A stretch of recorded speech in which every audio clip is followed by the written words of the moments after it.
The girl who died and no one noticed. There are some stories that are almost too hard to tell. The consciousness awakened by a powerful story can be daunting for many. It may cast the shadows into a light so stark that one feels compelled to respond. Or it may blanket one's vision in such profound darkness that yielding to deep despondency seems inevitable. This sort of dark light phenomenon is uncomfortable for human beings to spend any amount of time in.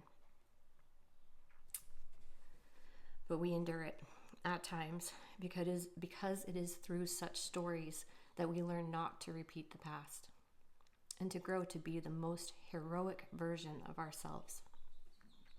One such story begins on one of those days that radiated with deceptively beautiful glow.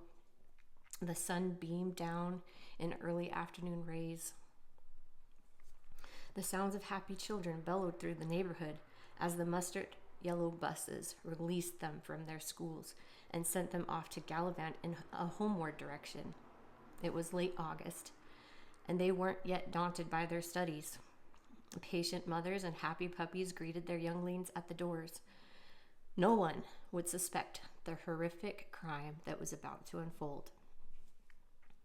A sweet little brown-haired girl, just 5 years old, was amongst the children. Though she absolutely hated the experience, she had been the center of attention a few weeks back on the first day of school. The girl was alone and unsure of her assigned bus stop. Stop after stop, the terrain was foreign to her. She abruptly got out of her seat and off the bus, fearing she would miss any opportunity to make it home and would be taken further and further into the depths of unknown territory. Doe-eyed and shaken, the girl studied the houses around her, looking for something that would stand out to her as familiar. Finally, a sixth grader with a ponytail and a considerate heart put her arm around the young girl and asked, "Are you lost?" She nodded in confirmation, and soon the initiative of the girl got the attention of others. "Do you know where this little girl lives?" She yelled to the mom-filled doors until finally someone recognized her. "Yes, she lives 2 streets over, on Sunnyside Lane." The kindergartner had a simultaneous spark of recognition, and her eyes lit up. She suddenly turned on her toes and ran all the way home in the pointed direction, forgetting her manners completely. It seemed a successful experience, and everyone involved felt warm and fuzzy inside.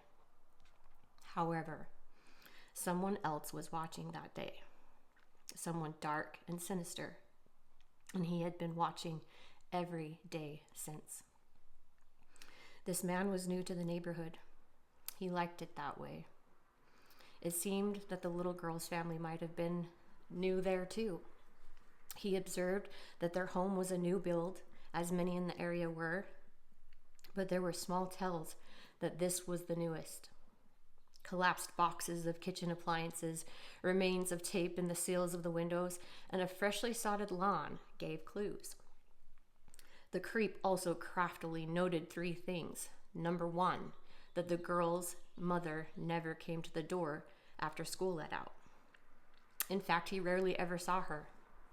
Number 2, that the father, if there were one involved at all, must have worked far from home or really long hours because he was not seen once in nearly 3 weeks. And number 3, the girl seemed to have no babysitters as she played long hours outside on her bike, or her skip it, or just by picking flowers and rescuing bugs from drowning in the plastic kiddie pool on the front lawn. He had prepared. He casually approached her before a few times, playing friendly neighbor. He once introduced himself as an acquaintance of her mother's. Even better, he once helped pick up her bike when she had crashed and blew warm air on her scraped up knee to cool the sting. So on this deceptive day, when everyone else in the neighborhood was inside for dinner with their warm fuzzies, the predator felt safe enough to make his claim on her. "How was school today?" he asked, pure-like. "Fine," the girl said aloof. "You're a little far from home today, aren't you?" She didn't respond. Hey, I'm looking for my dog. Do you remember him? About this big, curly brown hair? He falsely inquired, holding his hand at knee length. He thought he would have her for sure. The girl loved that dog. No, she simply said, and turned back to her purple banana seat bike, which was too big for her in his opinion.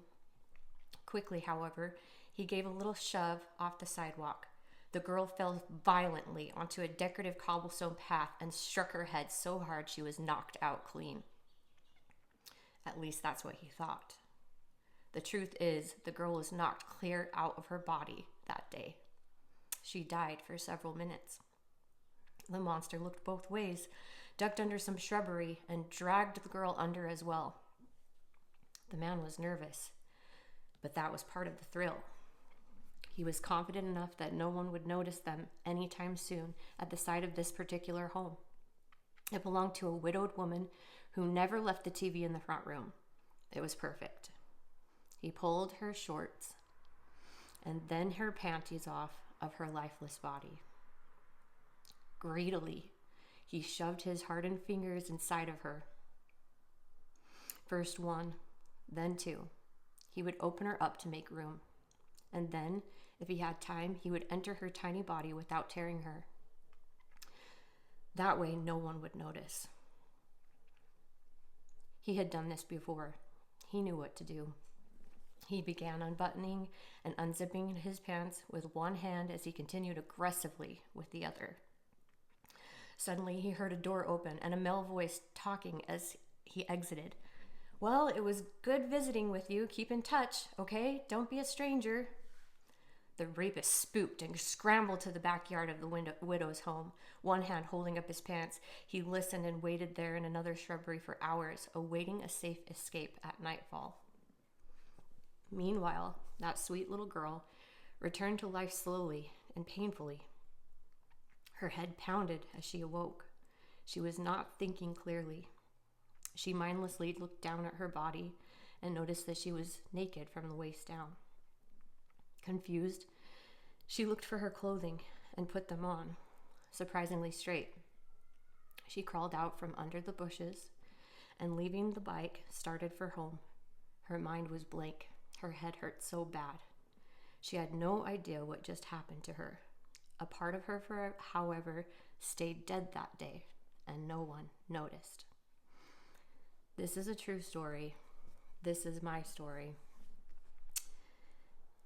I wrote this because my memories of that day are broken, incomplete, inconclusive in some ways.